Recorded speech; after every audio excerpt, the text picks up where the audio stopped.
Hello everyone, it's Kay. Thank you for watching. I did notice that I have a whole bunch of new subscribers. Welcome to the family.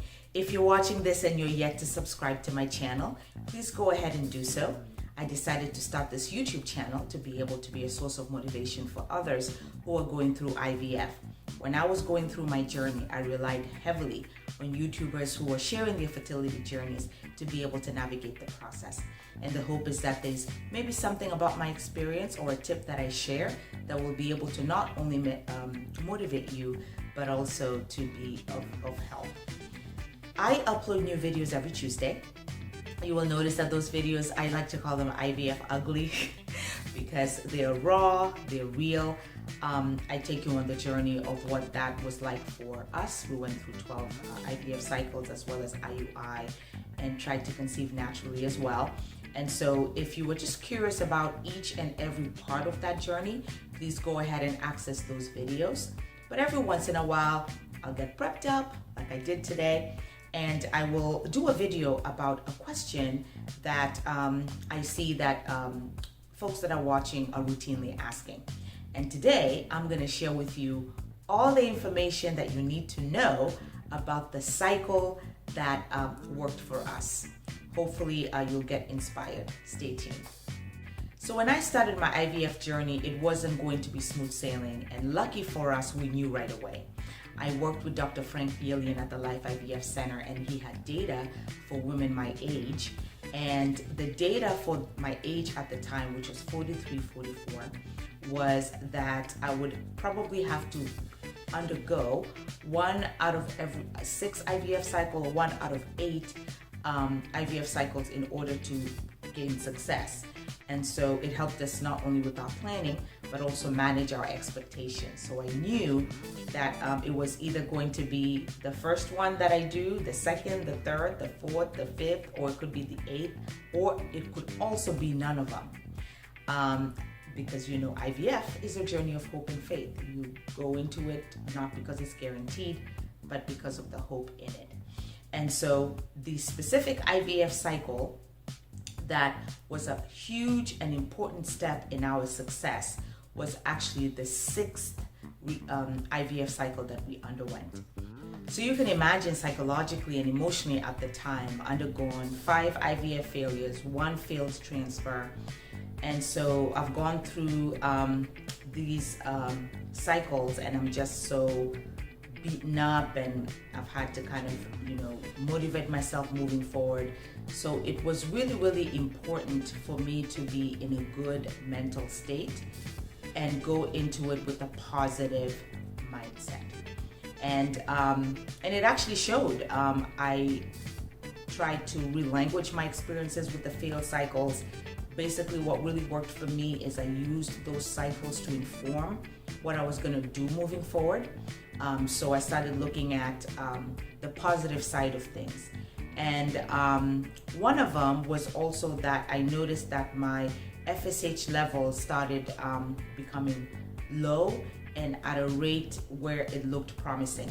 Dr. Yelian had worked with me from an FSH level of 25, and my FSH was now a 10, 9 and 10 around that time, which was really, really promising when it comes to you know, pursuing IVF.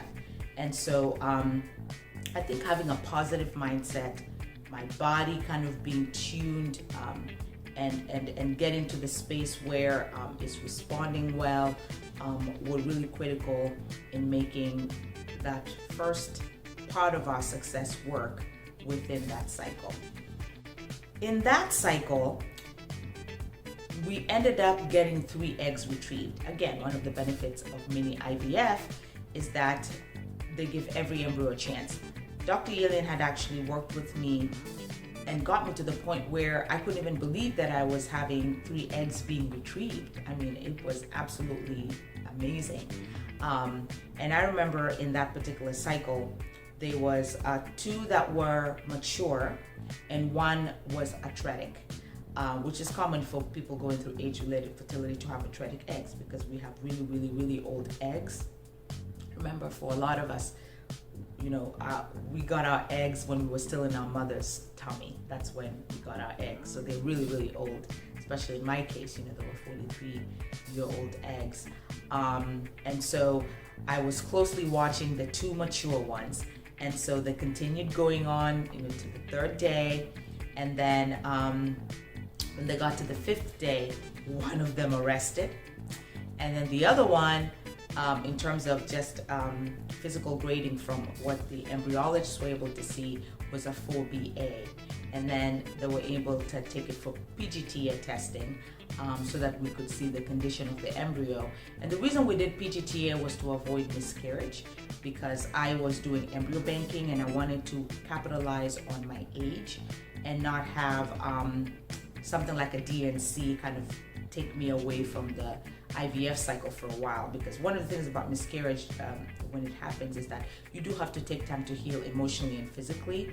And I knew just from watching YouTube and watching other people that it was something I needed to try my best to avoid. And so we knew that we needed to PGTA test it in order to then be able, hopefully, to see if we can do a frozen embryo transfer to make it to the next step. I think also one of the reasons this IVF cycle ended up working for us was we continued to stick with the decision to let the embryo get through to the 5th day, where there's 100+ cells that we could test, and also the fact that we decided to do it as a frozen embryo transfer. It's a very difficult decision to make, because guys, when you decide, when you have age-related infertility, and you do decide to let your embryo to get through to the 5th day, you may not end up with any. And part of my failures was just sticking to that, and they would arrest, they would fertilize, or something would happen, and maybe they'd make it to the 4th, 5th day and arrest, and they would have to be discarded. So the decision that we made was hard, because it resulted in a lot of failures, in the sense that many of them were not able to make it. But I made peace with that, because I said, if it's not going to make it to the 5th day, it wasn't going to make it at all. And I think a lot of this was informed using my first transfer, where I did a frozen embryo transfer of a 3-day embryo and a fresh transfer where the egg ran away before it could even, be retrieved.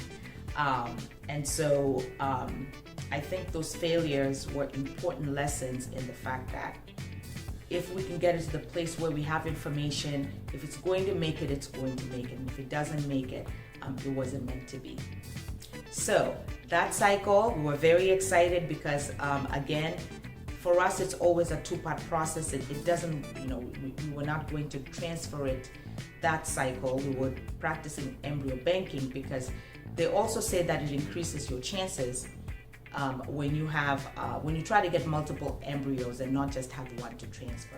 So even though it came back being PGTA normal, testing for aneuploidy, we wanted to continue embryo banking to see if we could have others that we could use, while I was still kind of maintaining my youth, for lack of a better word, meaning I was trying to embryo bank while I was still 43, turning 44, to maximize those opportunities. So instead of us transferring it the next month, we continued embryo banking up to the 12th cycle, just to see what our chances were.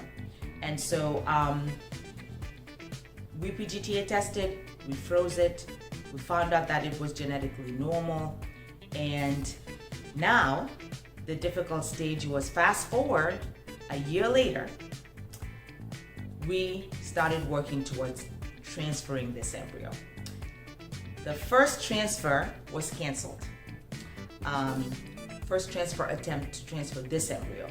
That transfer attempt was actually our second transfer attempt, because we had undergone, if you guys have been following my journey, the first transfer cycle was for the frozen embryo, for the 3-day embryo, and the egg that ran away. So this was our second transfer. It was canceled. Ooh, I was devastated. But again, relanguaging myself, you better cancel and find out what the doctor detected, so as not to replicate it another time. And so I think what ended up working for us with this embryo was kind of working meticulously to ensure that transfer conditions were evident. Now, another thing I wanted to mention to you guys is that we did the ERA. I always talk about Laura Laws. She's a YouTuber. She 41. The reason her first conventional IVF cycle did not work is because she did not do the ERA test. So I knew I had to do the ERA test. But guess what, guys? The first ERA attempt that we did, the mock ERA, it didn't work. We had to do it again to make sure that the conditions were evident. I think something happened with my progesterone levels, that ERA cycle was not to be trusted as the one to be emulated. So I did a second mock ERA before we actually timed the transfer correctly. So it really did take probably about 3 to 4 months to put this embryo back in a year later in order to get the success that we did. But it was all well worth it. And so we're really, really happy that we were patient. We were working with our doctor, and we were really trying to maximize the opportunity because we only had this one viable embryo that we were counting on for this transfer. Other things I'll talk about, diet. I do know somebody did ask if there was anything we did that cycle where that egg was retrieved that resulted in the full BA. I will say yes, I was very 100% organic food, and I can trace back because the eggs for that cycle were from July, because they say it takes 3 months for the eggs to, anytime you're doing IVF, the eggs retrieved are from 3 months earlier. And so I remember my diet in July was all organic food. I removed everything out of the refrigerator. I was reading the book, It Starts with the Egg, and there's this other doctor in LA, I think it's Dr. Tao, and the Tao of Fertility was also one of the books that I was reading at the time. But I remember, I really made sure that I paid attention to my diet. Now, my doctor doesn't think that diet, oh my gosh, that's gonna make you pregnant and be the miracle worker. Age-related infertility is age, the eggs are still old. But if you ask me, it felt really, really good to be able to eat an organic diet and eat foods that were healthy. And hey, we got an embryo that ended up working. So if it doesn't hurt you to try, I would say consider your diet as you are undergoing IVF. The last and final thing I did want to share was the fact that during this time I was heavy into meditation. So I made sure that I meditated, I was in a good state of mind. My doctor did say that your chi and your energy does matter every time you go through an egg retrieval. So I remember for that cycle, again, as with any other cycle, I would try to maintain my chi. And this is particularly important when every other IVF cycle has left you empty-handed up to that one, because you don't know which one is going to work. So showing up, breathing, making sure that I was, in a positive space. I was in a space where the other IVF cycles were not failures. They were there to teach me something. And I would write down what I learned from each and every cycle. And I remember going into that cycle hoping for the best. And so I don't know if that helps, but I believe that the law of attraction works, because what you think about, you bring about. What you think about becomes your belief. And your belief in turn ends up creating your experience. And so you really, really need to be careful about languaging yourself in a space of positivity, because if you believe in the law of attraction, or you believe in good vibes, and you believe in energy, and you know those things are real, guys, or you're a spiritual person and are religious, you do know that mindset matters, prayer matters, and it makes you feel better. And it's because this is an organic experience. When they're retrieving those eggs out of your body to create that child, you want to make sure as best as possible that you are in the right space. I think this is also one of the reasons why, and even my doctor had recommended at some point, it's okay to also take breaks. You don't have to do back-to-back cycles. We did back-to-back just because I was trying to capitalize on my youth and I was getting older. And they do say when you get to 45 years old, it becomes very, very difficult to be able to garner success through IVF with your own eggs. So I think I was trying to beat the clock in some regard. But if worst case for you, you have age-related infertility and you need to take a month off, it's okay to do that. Get into that positive mindset, positive chi, the law of attraction. I really do believe it works. And again, IVF is a journey of hope and faith. And so going into it with that mentality might help. And so that is some information about the IVF cycle that worked for us. So again, it's unique because it wasn't one cycle like most people go through. Our journey is very different. When you have age-related infertility, there's so many steps to the process. But I'm happy that we did that two-step process where we did the retrieval, PGTA testing, freeze it, continued embryo banking to see if we could get another one, because when you don't have many eggs, you're not able to make multiple embryos at once like other people. And then when we finished up to our 12th cycle trying to gather more embryos with youth on our side, for lack of a better word, is when we then decided to start the transfer process. And in the transfer process, we did 2 mock ERAs just to make sure that they were accurate, and then we did 2 transfer attempts just to make sure that the conditions were optimal for transfer, and then it ended up working. So that's the journey. And ladies and gentlemen, here is Simba. He's our full BA. Ooh, say hi. Simba, you want to say hi? Say hi. And I think Daddy's going to show up as well. Hey, Dad, say hi. He is what? Dedication, persistence, and never giving up happens. But you got to find a good doctor. We're lucky we had a really good doctor. We did. He's our full BA, October 2020. He is a Simba. He is a Simba. He is a Simba. He, when you go through a frozen embryo transfer, you always worry about the thawing process because you got to freeze and you got to thaw. And I was so worried. I was so worried about how this was all gonna pan out. And we make fun of him now and we call him Simba because he's ferocious.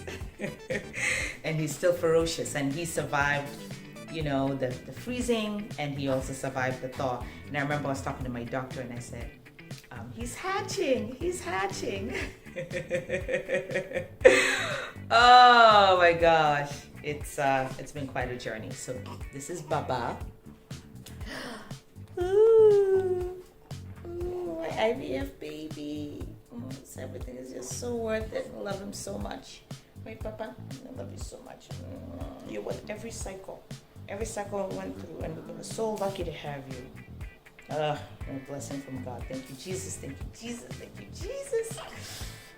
The love of our lives has brought color to our lives, and he's amazing. And almost I would say the spoils of war makes every failed IVF cycle worth it. Because it was hard, guys.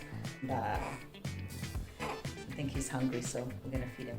But I just thought I'd introduce him to you guys, and Dad showed up as a cameo. He's always supportive behind the scenes. And here's Simba with his ferocious self saying, I wanna eat, right, Simba? Ooh, you wanna eat? So, and when mamas always say, that's my baby, the embryo is my baby. I remember the embryologist would say, it's not a baby. And I'm like, no, it's a baby. It really starts with the egg, He's our full BA. So, these are our babies. They are our babies. And that's why every woman's journey is heartfelt. Every loss is heartfelt when you go through IVF. And so, baby dust to you. My husband and I wish you all the very best.